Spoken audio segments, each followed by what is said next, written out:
जय श्री जगन्नाथ जय ओडिशा महानाम मातृभाषा मु राजेश कुमार सतपथी आपण मानक स्वागत करुच्ची महानाम साहित्य यूट्यूब चैनल को। भक्त कवि दीनकृष्ण दासंक श्रेष्ठ कृति रसकल्लोल काव्यर पंचदश छांदर व्याख्या मु पूर्ववर्ती वीडियो रे करिछि। जदि देखि नाहंती तेबे डेस्क्रिप्शन रे लिंक अछि जाइकि देखि परिबे। आज षोडश छांद मु व्याख्या करिबी। एई छांदटा पहाड़िया केदार रागरे रचित होइछि। मन रखिबे रसकल्लोल काव्यर षोडश छांद पहाड़िया केदार रागरे रचित होइछि। आउ एथिरे 29 टी पद रहिछि। तो गोटी गोटी करी पद एबे मु व्याख्या करिबी। आ आशा करिबी भिडियोटी शेष पर्यंत देखिबे एवं भिडियो देखिकी मतामत निश्चय देबे। चैनल को सब्सक्राइब निश्चय करिबे। आउ एई भिडियो आगु शेयर निश्चय करिबे। तो षोडश छांदर प्रथम पदरे रहिछि क्रमे ग्रीष्म होइला शेष प्रवेश हेला आषाढ़ मास काल कराल कालिका उदे हेले आकाश हे कला निबिड़ करी निर्घोष गिलिला गिरी बर शिरीष महाप्रबल अंधारे न देखाइला दिश से कराइला आपणा बल्ली प्रकाश से क्रमे सजल कला अवनिदेश से कृषि कारके होई हरस कले जे जहा इच्छा ए चाष केदार मानंकरे पुरीला गीत अशेष से। तो आमे पढ़ुतिले पंचदश छांदरे ग्रीष्म ऋतुर वर्णना थिला। तो सही क्रम रे षोडश छांदरे वर्षा ऋतुर वर्णना रहिछि। तो कौन होइछि ग्रीष्म ऋतुर समाप्त होइछि एवं आषाढ़ मास प्रवेश करिछि बा वर्षा ऋतु प्रवेश करिछि। काल कराल कालिका उदे हेले आकाश हे। काल कराल काल अर्थात जम कराल अर्थात भयंकर माने जम परि भयंकर बा जम परि भीषण कालिकार अर्थ हेउछि मेघ। जम परि भीषण बा भयंकर मेघ आकाश रे उदे हेले बा आकाश रे देखा गले माने वर्षा ऋतुर आगमन हेबारु आकाश रे भयंकर भावरे मेघर आविर्भाव घटिछि। कला निबिड़ करी निर्घोष गिलिला गिरी बर शिरीष। निबिड़र अर्थ हेउछि घोर निर्घोषर अर्थ हेउछि गर्जन बा मेघर घड़घड़ी आउ गिरी बर शिरीष अर्थात पर्वतर शीर्ष बा पर्वतर ऊपर भाग। तो कौन होइछि मेघटा अति घोर भावरे गर्जन करिछि बा घोर गर्जन घोर घड़घड़ी शब्द सृष्टि करिछि आउ एमिति भावरे ढांकी हेइछि जे लागुछि सते जेमिति ताहा पर्वतर ऊपर भाग को गिली देइछि माने ढांकी देइछि। महाप्रबल अंधार न देखाइला दिश से आउ मेघ एते मात्रा रे आच्छादित हो गला जे कौनसी दिग आउ देखा गला नहीं सबुआड़ अंधार हो गला। कराइला आपणा बल्ली प्रकाश से क्रमे सजल कला अवनी देश से। बल्लीर अर्थ लता किंतु एठारे मेघर बल्ली कहले बिजुली को बुझाए। तो से निजर बिजुली प्रकाश करिछि माने मेघ ता सहित बिजुली प्रकाश करिछि आउ अवनी देश अर्थात पृथ्वी पृथ्वी को सजल बा जलमय करिछि। कृषि कारके होई हरस कले जे जहा इच्छाए चाष केदार मानंकरे पुरीला गीत अशेष से। तो कह जाए वर्षा ऋतु हेउछि कृषकर बंधु कृषकर अति आपणार। कृषक टाकी रही थाए केबे वर्षा ऋतु आसीबो केबे आषाढ़र पहली वर्षा आसीबो आउ से तार चाष कार्य आरंभ करिवो। तो जेते बेले वर्षा ऋतु आसी जाइछि आषाढ़ आसी जाइछि मेघ बिजुली सहित आसिकी वर्षा आर आरंभ होइछि। तो सही समय रे कृषि कारके अर्थात कृषक माने जो माने कृषि कर्म करती कृषिकार कह जाए।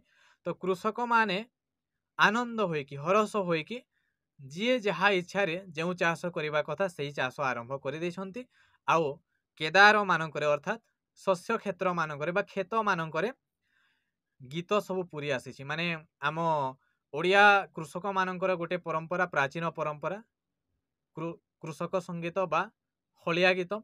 तो सहीटा भासी आसी बिल मानकरू खेत मानकरू माने कृषक माने आनंद मनर गीत गाई गाई कृषि कार्य आरंभ करिसंती।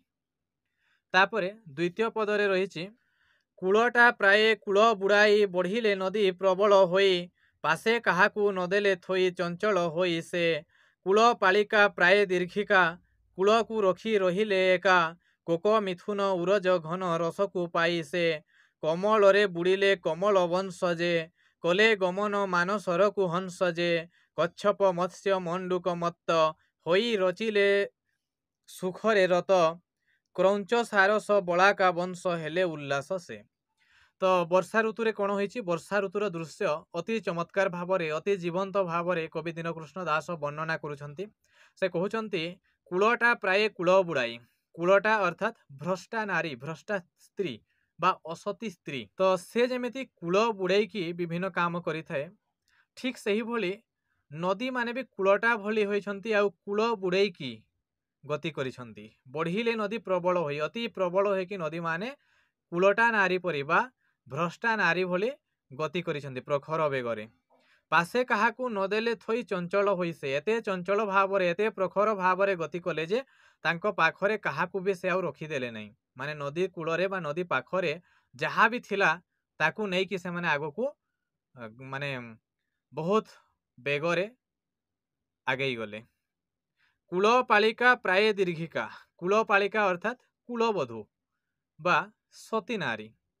तो कूलबधू जेमिति निज कूल को सब बेले सम्मान देकी रही थाए केबे भी से कूल को अतिक्रम करे नाही।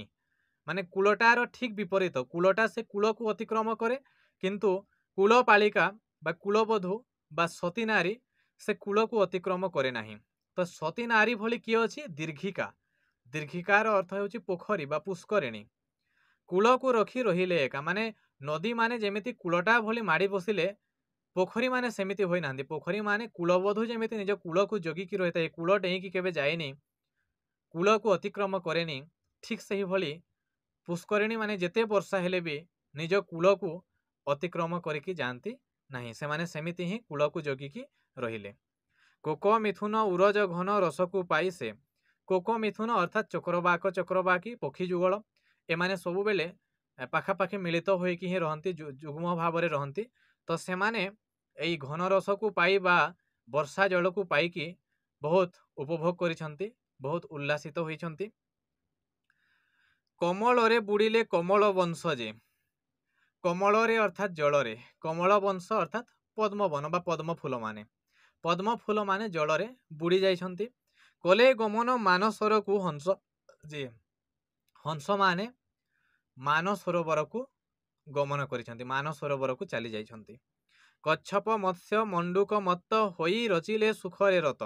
तापरे जो जल जीव माने कच्छप मत्स्य बा माछ मंडूक बा बेंग एमाने सब मत्त होइछंती माने जल वर्षा पाइकी एमाने सब मत्त होइछंती आ विभिन्न प्रकार सुखरे विभिन्न प्रकार क्रीड़ा एमाने करिछंती आनंद उपभोग करिछंती। क्रौंच सारस बलाका वंश हेले उल्लास से। क्रौंच अर्थात गोटे प्रकार बग सारस अर्थात हंस बलाका अर्थात एटा भी गोटे प्रकार बग बा स्त्री बग बोली कहा जाए। एमाने सब उल्लास होइछंती जल वर्षा पाइकी एई सब प्राणी माने वर्षा हेबारु आनंदरे उपभोग करिछंती उल्लसित होइछंती। तापरे तृतीय पदरे रहिछि कुधर वन दिसिले शोभा लिबिला वन अनल प्रभा कला जगत जन मानंकु नयन लोभा जे कदम्ब जाति मल्ली मालती केतकी चंपा कुटज जुति कुसुम बेसे बस कले ए मधुप सभा जे कुसुमरु सुबास घेनी पवन जे कले सधीरे सबु दिगे गमन जे कला संजोगी जने शीतल बिजोगी जने हेले विकल ज्वर निर्जर देह को जो प्रकारे बन हे। तो एठारे कवि कहउछंती कुधर वन दिसिले शोभा। कुधर अर्थ पर्वत।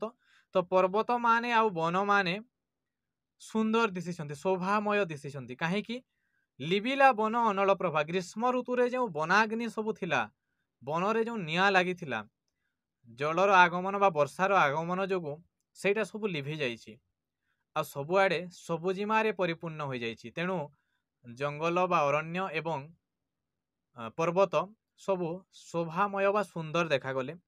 कला जगत जन मानक नयन लोभा जे माने एमाने मनीष मानक बा जगत जनक नयन को आकर्षित करिसंती। एई बण पर्वत माने एते सुंदर दिसिसंती जे मनीषर आखि भी आकर्षित हो जाइछि सेमानक दृश्य प्रति।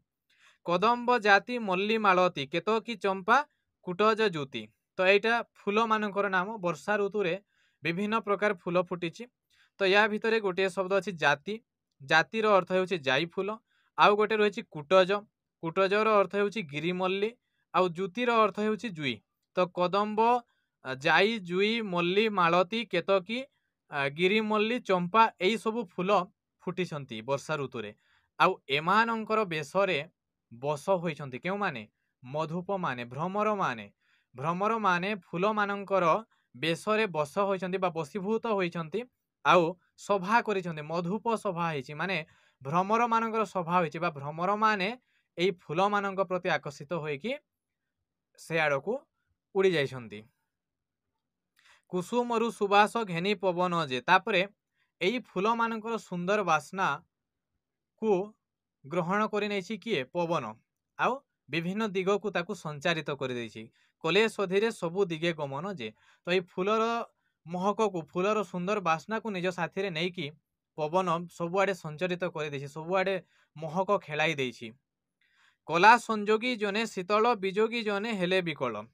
तो यही वर्षा ऋतु जो वर्षार आगमन जो जो माने संजोगी जने बा जुग्म लोक माने से एटा शीतल करिछि से मानंकु सुख देछि शांति देछि आउ विरही विरहिणी मानंकु एटा विकल करिछि दुख देछि केमिति केमिति तुलना देखंतु कविंकर ज्वर निर्जर देह को जो प्रकार बन है एठारे बनर अर्थ होछि जल माने जल जेमिति जहाकू ज्वर हेउथिबो ताकू गोटे अलगा प्रकार अनुभूति दिए आउ जहाकू ज्वर हेउ नथिबो ताकू अलगा अनुभूति दिए मनकर जहाकू ज्वर हेउथिबो आउ ताकू यदि पानी झिंडी दिया जिवो ताकू सेटा विरक्तिया लागिबो विकलित लागिबो विकल लागिबो किंतु जहाकू ज्वर हेउनी निर्जर व्यक्ति जने सुस्थ अछि ताकू जलटा सुख देबो सुखदायक हेबो ठीक सही भली ए जो वर्षा ऋतुटा जो माने जुग्म व्यक्ति माने जो माने निज जीवन साथी सहित अछंती सेमानंको एटा सुख देछि शीतल देछि आउ जो माने विरही विरहिणी माने सेमानंको एटा विकल करिछि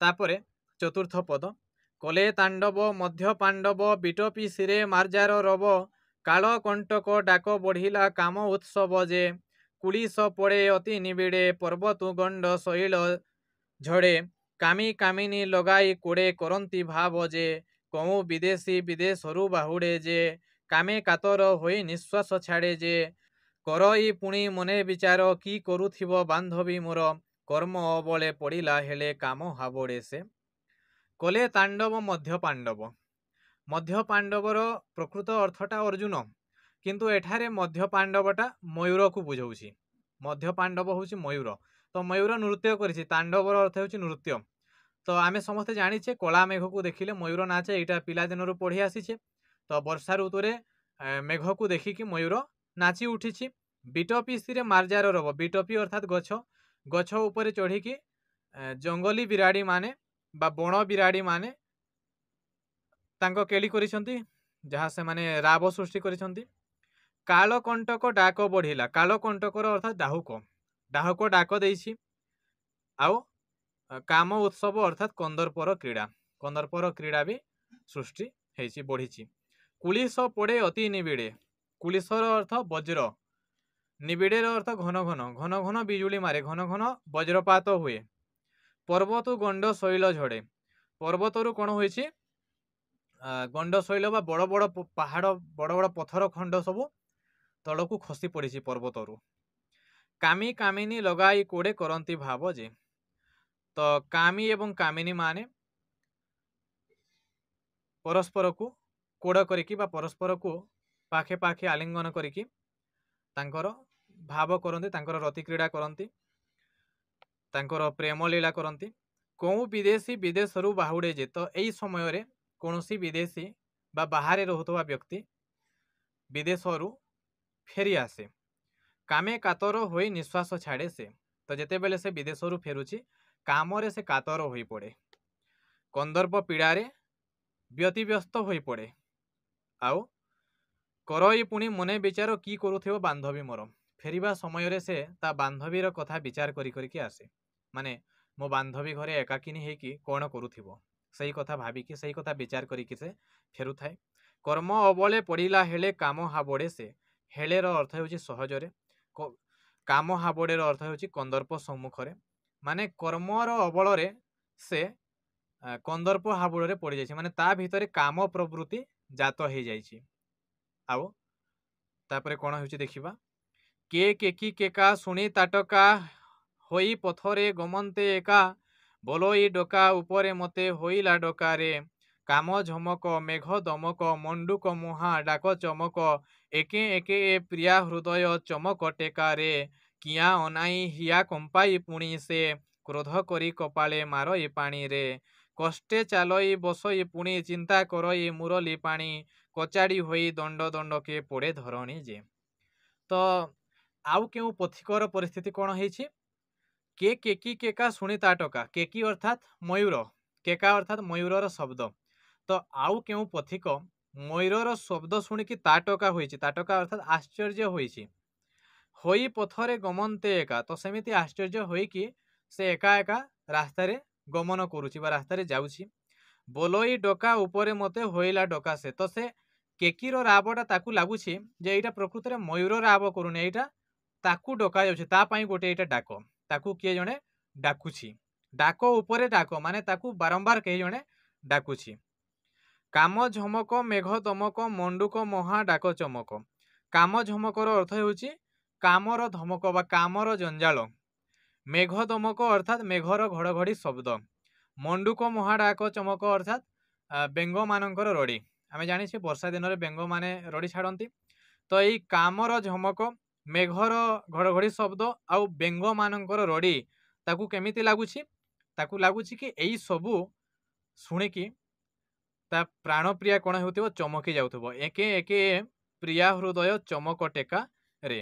ଚମକ ଟେକାର ଅର୍ଥ ଚମକ ସୃଷ୍ଟି କରେ, ମାନେ ଏଇ ସବୁ ଶବ୍ଦ ଶୁଣିକି ନିଶ୍ଚୟ ତା ପ୍ରିୟା ଚମକି ଯାଉଥିବ। କିଆ ଅନାଇ ହିଆ କମ୍ପାଇ ପୁଣି ସେ କ୍ରୋଧ କରି କପାଳେ ମାରଇ ପାଣିରେ। ହିଆର ଅର୍ଥ ହୃଦୟ। ତ ଏଇ ସବୁ କଥା ଭାବିକି ତା ହୃଦୟ କମ୍ପି ଉଠୁଛି, ହୃଦୟ ଥରି ଉଠିଛି, ଆଉ ସେ ରାଗରେ ନିଜ ମୁଣ୍ଡରେ ହାତ ଦେଇଛି। ପାଣିର ଅର୍ଥ ଏଠାରେ ହାତ। ମୁଣ୍ଡରେ ହାତ ମାରିଛି। କଷ୍ଟେ ଚାଲଇ ବସଇ ପୁଣି, ତ ଏଇସବୁ ଭାବନା ଭିତରେ ସେ ବହୁତ ଜର୍ଜରିତ ହୋଇପଡ଼ିଛି, ହୃଦୟ ତା ଥରି ଉଠୁଛି।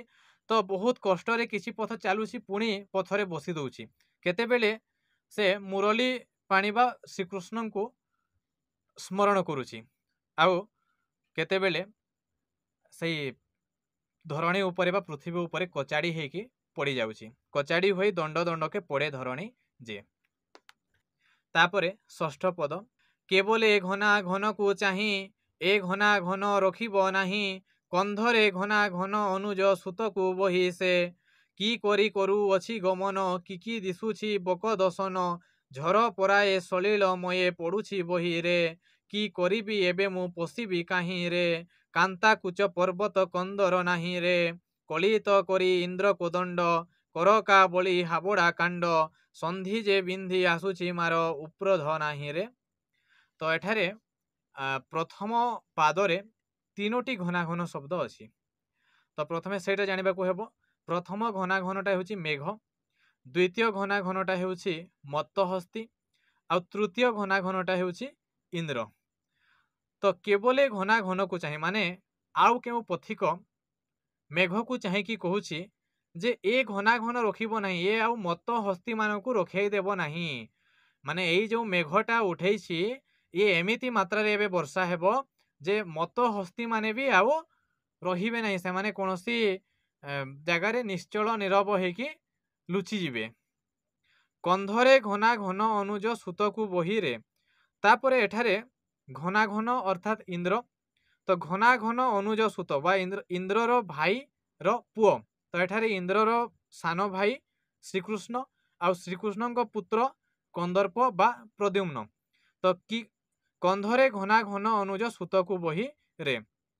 କି କରି କରୁଅଛି ଗମନ କି ଦିଶୁଛି ବକ ଦଶନ। କି କରି କରୁଅଛି ଗମନ କି ଦିଶୁଛି ବକ ଦଶନ। ତ ଯେତେବେଳେ ଭୟଙ୍କର ଭାବରେ କଳା ମେଘ ଢାଙ୍କି ଦେଇଛି, ସେହି ସମୟରେ ବଗ ପକ୍ଷୀମାନେ ଉଡ଼ି ଯାଉଛନ୍ତି। ଆଉ ସେଇ ଦୃଶ୍ୟଟା କେମିତି ଦିଶୁଛି? ସତେ ଯେମିତି ଏଇଟା ସେଇ କଳା ମେଘର ଦାନ୍ତ, ମାନେ ବଗମାନେ କଳା ମେଘର ଦାନ୍ତ ଭଳି ଦେଖାଯାଉଛନ୍ତି। ବକ ଦଶନ, ଦଶନର ଅର୍ଥ ହେଉଛି ଦାନ୍ତ। ଝର ପରାଏ ସଲିଳ ମୟେ ପଡ଼ୁଛି ବହିରେ। ତ ଝରଣାର ଜଳ ଯେମିତି ବହି ପଡ଼େ ସେମିତି ମେଘ ଗୁଡ଼ାକ ଗତି କରୁଛନ୍ତି ଏଣେ ତେଣେ। କି କରିବି ଏବେ ମୁଁ ପଶିବି କାହିଁରେ। ତ ସେଇ ପଥିକ ଜଣକ କହୁଛି ଯେ ଏବେ ମୁଁ କୁଆଡ଼େ ଯିବି, କେଉଁଠାକୁ ପଶିବି। କାନ୍ତା କୁଚ ପର୍ବତ କନ୍ଦର ନାହିଁରେ। କାନ୍ତା କୁଚ ଭଳି पर्वत कंदर बा पर्वत गुंफा एठारे नाही। कलित करी इंद्रकुदंड करका बोली हाबोड़ा कांड। तो इंद्रधनु इंद्रकुदंड अर्थात इंद्रधनु इंद्रधनुटा खूब सुंदर मनोहर देखा जाउछि। ता सहित पुणी करका बोली अर्थात कुआपथर। तो इंद्रधनु भी अच्छी आउ पुणी कुआपथर पड़ुछि। कुआपथर किभली भावे पड़ुछि हाबोड़ा कांड बा गोड़ीबाण पड़ी गोड़ीबाण पड़िबा भली कुआपथर पड़ुछि। संधि जे बिंधी आसुछि मार उपरोध नाही रे। संधिर अर्थात जोखी उपरोधर अर्थात खातिर माने से कहूछि जे जो करकापात होउछि केमिति गोड़ीबाण भली जो कुआपथर वर्षा होउछि तो एथिरु एमिति भावरे एटा बिंधी आसुछि जे एथिरु आउ निस्तार नाही। एथिरु बंचिबा पय अन्य किछि आउ उपाय नाही। तापरे सप्तम पदरे अछि केवले काली कुंडली प्राय कला नागकू करिछि भये बिजुली कपटरे अनाओ रसना चाले ये काम जांगली देबारु चाली आसुछि महाप्रखर खेली विष वृष्टि रे देउछि जाली अति प्रबले ये के बोलोई एकाल काल पराय हे काल कालिका अंगे कराई भय हे करिब बोली बिजोगी अंत गर्जन करी चोबाई दंत सस्वन बक पंथी कपटे करालमये ये। तो एठारे कवि कहउचंती केवले काली कुंडली प्राय काली कुंडली अर्थात कला मेघ को कला सर्प सहित एठारे तुलना करा जायछि बा कला सर्पिणी सहित एठारे तुलना करा जायछि। केवले काली कुंडली प्राय कला नाग को करिछि भये। तो किए याकू कला सर्पिणी बोली भाविकी कला नाग को भय करुछि। बिजुली कपटरे अनाओ रसना चाले ये माने कला नाग जेमिति तार जीभ चलै थाए जीभ बाहर करि थाए ठीक सही बोले ये कला मेघ मझिरे मझे एमिति भावरे बिजुली बाहरुछि जे सेटा तार रसना बा तार जीभ भली मने हेउछि। आउ केही पथिक एहाकू देखिकी भयभीत हो जाउछि। बिजुली कपटरे अनाओ रसना चाले ये माने रसना रथ जीभ जीभ भली बिजुली को बाहर करुछि। काम जांगली देबारु चाली काम जांगलीर अर्थ हेउछि कंदर्प रूपक सापुआ केला। काम जांगली देबारु चाली आसुछि महाप्रखर खेली। तो सापुआ केला जेते बेले साप खेलाउ थाए आ सेई सापर जो ढांकुणी चाली ताकू जेते बेले से उठेई दिए सेते बेले अति प्रखर भावरे सापटा बाहरी पड़े। तो ठीक सही भली कामदेव बा कंदर्प रूपक सापुआ केला जेते बेले चाली देइछि सेते बेले महाप्रखर रे खेली आसीछि कोन विष वृष्टि रे देउछि जाली अति प्रबल ये माने प्रबल वर्षा हे जाइछि। तापरे केवल ई एकाल काल पराये हे। तो एई परिस्थिति माने अत्यंत मेघ बिजुली ता सहित वर्षा एई दृश्य को किए कहूछि एइटा काल सहित समान बा जम सहित समान। काल कालिका अंगे कराई भय हे। तो काल कालिका अर्थात कला मेघ अंगे अर्थात शरीर रे कला मेघ शरीर रे आहुरी भय सृष्टि हेउछि। करिब बोली बिजोगी अंत गर्जन करी चोबाई दांत माने बिजोगी मानक अंत करिबा पई बिजोगी मानकू शेष करिबा पई ये कोन करिछि दंत चोबेई की महाभयंकर भावरे माड़ी आसुछि। गर्जन करी चोबाई दंत सस्वन बकपंथी कपटे करालमये ये माने बकपंथी माने जेमिति शब्द करिकी उड़ी आसुथांती ठीक सही भली ये कराल भयंकर शब्द करिकी भयंकर गर्जन करिकी माड़ी आसुछि किए कला मेघ आउ ए वर्षा कालटा। तापरे अष्टम पद देखिबा केवले राहु पराए चाहू चाहू गिलिला सूर्यंकु जहू चिंता जलरे बुड़िले तहू बिजोगी जन हे काम ब्राह्मण कररे दान देवाकू हेले जीवन धन केकी डाहुक दुईजंक डाक पुरे भुवन हे केवले ए बन माली पराए जे कला कले बर कि शोभा पाए जे केकी कलाप मघबा चाप जन नयन आनंद रूप श्री वृंदावन रे गमन करे उदये हे। तो तापरे कोन होइछि केवले राहु पराए चाहू माने एई भयंकर कला मेघ एवं वर्षार आविर्भाव एई दृश्य को विभिन्न व्यक्ति विभिन्न दृष्टिकोण रे देखुछंती विभिन्न हिसाब रे विचार करूछंती। तो सही क्रम रे जणे याकू कहूछि जे ये राहु भली माने राहु जेमिति सूर्य को गिली दिए आमे जानिछे सूर्य पराग होई थाए जहाकू परंपरा क्रमे राहु सूर्य को गिली दिए बोली विश्वास करा जाए। तो सही भली एठारे किए भाबुची जे ई मेघटा भी राहु भली, कारण ये भी सूर्य को गिली देछि, ये भी सूर्य को ढांकी देछि। तेणु एई भयंकर कला मेघ को किए राहु सहित तुलना करुछि जे ये भी राहु भली ही अटे। केवल राहु पराए चाहू चाहू गिलिला सूर्य को जहू, माने ये भी राहु भली सूर्य को गिली देला, चाहू चाहू गिली देला। चिंता जलरे बुड़िले तो हूँ बिजोगी जन हे। एई दृश्य देखिकी माने जेते बेले कला मेघ सूर्य को ढांकी देछि, वर्षार आरंभ होइछि, सेते बेले बिजोगी जन माने चिंता जलरे बुड़ी जाइछन्ति। काम ब्राह्मण करे दान देवाकू हेले जीवन धन।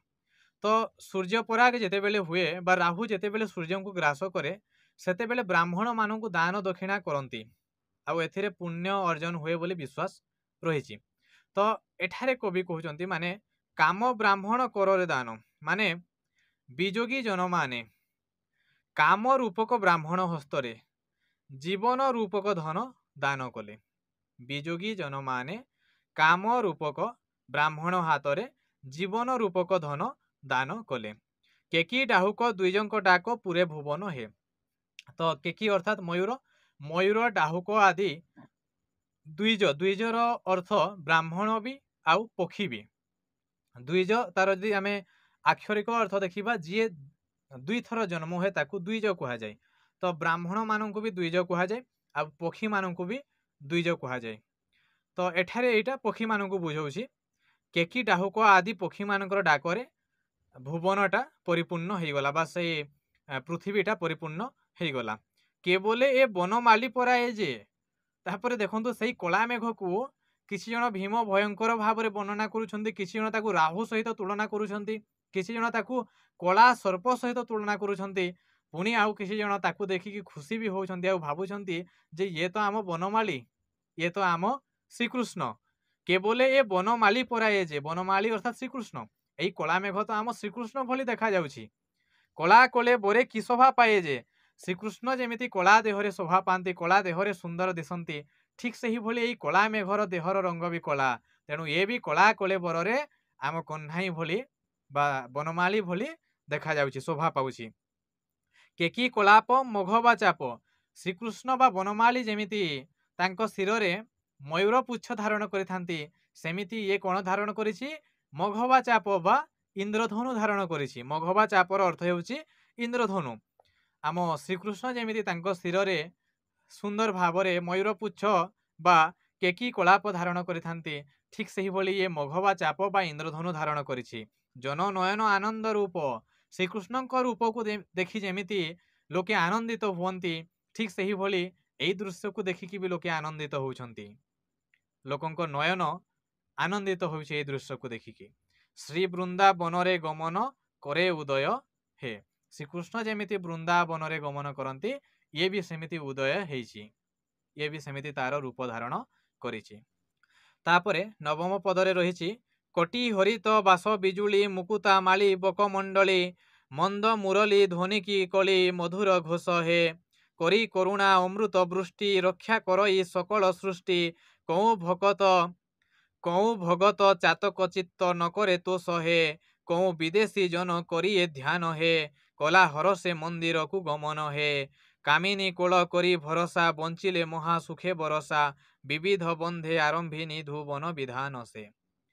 तो केमिति भाव श्रीकृष्ण सहित यही वर्षा कालर वर्णना करा जाउछि। देखंतु कोटी हरित बास बिजुली, श्रीकृष्ण कोटी बा अंटारे जेमिति हलदिया लुगा शोभा पाउथाए, ठीक सही भली एई कला मेघ देहरे बिजुली शोभा पाउछि।